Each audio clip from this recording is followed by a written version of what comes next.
আজি শনিবাৰ 2025 চনৰ 12 এপ্ৰিল উভতি চাওঁ ইতিহাসত আজিৰ দিনটো বিনু মানকাদৰ জন্মদিন 1917 চনৰ 12 এপ্ৰিলত গুজৰাটৰ জামনগৰত জন্ম হৈছিল পদ্মভূষণেৰে সন্মানিত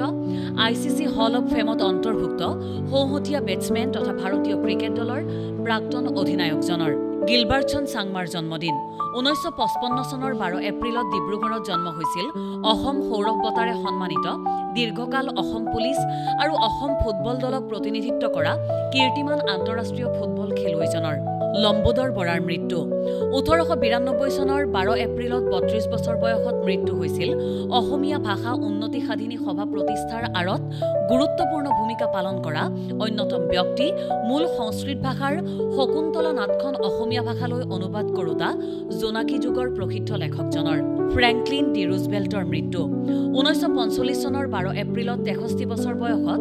জৰ্জিয়াৰ ৱাৰ্ম স্প্ৰিংছত মস্তিষ্কৰ ৰক্তক্ষৰণৰ ফলত আকস্মিকভাৱে মৃত্যু হৈছিল দ্বিতীয় বিশ্বযুদ্ধত গুৰুত্বপূৰ্ণ ভূমিকা পালন কৰা আমেৰিকাৰ 32 সংখ্যক ৰাষ্ট্ৰপতিজনৰ মোক্ষগুণ্ডম বিশ্বেশ্বৰায়ৰ মৃত্যু 1962 চনৰ 12 এপ্ৰিলত মোক্ষগুণ্ডম বিশ্বেশ্বৰায়ৰ মৃত্যু 1962 চনৰ 12 এপ্ৰিলত 100 বছৰ বয়সত বেংগালুৰুত মৃত্যু হৈছিল আধুনিক মহীশূৰৰ নিৰ্মাতা হিচাপে খ্যাত ভাৰত ৰত্নৰে সন্মানিত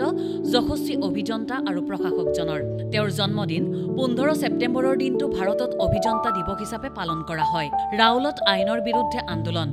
1919 চনৰ 12 এপ্ৰিলত ব্ৰিটিছে বলবৎ কৰা কুখ্যাত ৰাউলত আইনৰ বিৰুদ্ধে কলিকতা লাহোৰ বম্বে আৰু অমৃতসৰত ব্যাপক প্ৰতিবাদৰ সূত্ৰপাত হয় বিনা বিচাৰে কাৰাৰুদ্ধ কৰাৰ কৰ্তৃত্ব প্ৰদান কৰা এই আইনে দেশজুৰি ক্ষোভৰ সৃষ্টি কৰিছিল মহাকাশত প্ৰথম মানৱ ইউৰি গাগাৰিন 1961 চনৰ 12 এপ্ৰিলত সোভিয়েট মহাকাশচাৰী ইউৰি গাগাৰিনে ভষ্টক 1 মহাকাশযানত উঠি পৃথিৱী প্ৰদক্ষিণ কৰে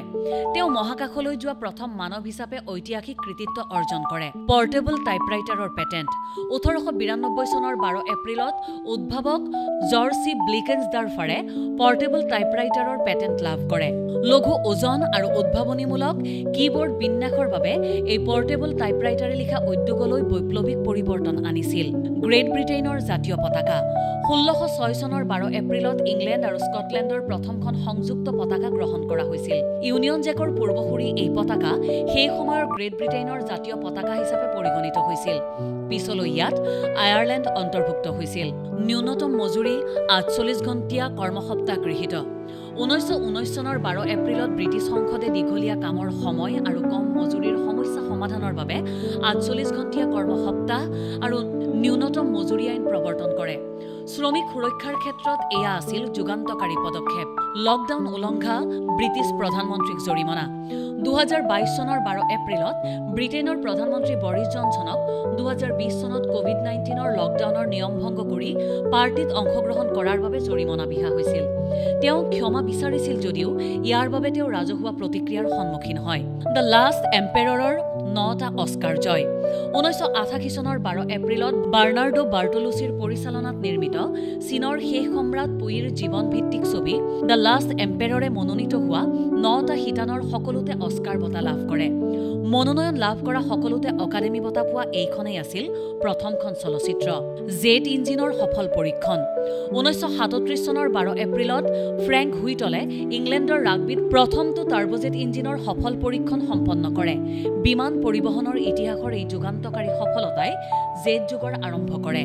ভাৰতত ডাবল ডেকাৰ ৰেলৰ প্ৰৱৰ্তন 1978 চনৰ 12 এপ্ৰিলত ভাৰতীয় ৰেলৰ 125 বছৰীয়া জয়ন্তী উপলক্ষে প্ৰৱৰ্তন কৰা হৈছিল ভাৰতৰ প্ৰথমখন double decker rail Sinhagad express সেই সময়ৰ ৰেল মন্ত্ৰী মধু দণ্ডাৱতে আনুষ্ঠানিকভাৱে বম্বেৰ ভিক্টোৰিয়া টাৰ্মিনেলৰ পৰা পুনেলৈ যাত্ৰা কৰা ৰেলখনৰ যাত্ৰা মুকলি কৰিছিল জিম্বাবুৱে ডলাৰৰ প্ৰচলন স্থগিত 2009 চনৰ 12 এপ্ৰিলত দেশখনৰ মুদ্ৰাস্ফীতি ৰোধ কৰি অৰ্থনৈতিক উন্নয়ন সাধনৰ উদ্দেশ্যে জিম্বাবুৱেৰ ডলাৰৰ প্ৰচলন অনিৰ্দিষ্ট কাললৈ স্থগিত ৰখা হয় জিম্বাবুৱেত আমেৰিকান ডলাৰ দক্ষিণ আফ্ৰিকাৰ ৰেণ্ড ইউৰো বটছৱানা পুলাৰ আদি মুদ্ৰা ব্যৱহাৰৰ অনুমতি দিয়ে ইনফৰমেশ্যন ডেস্ক দেশ টুডে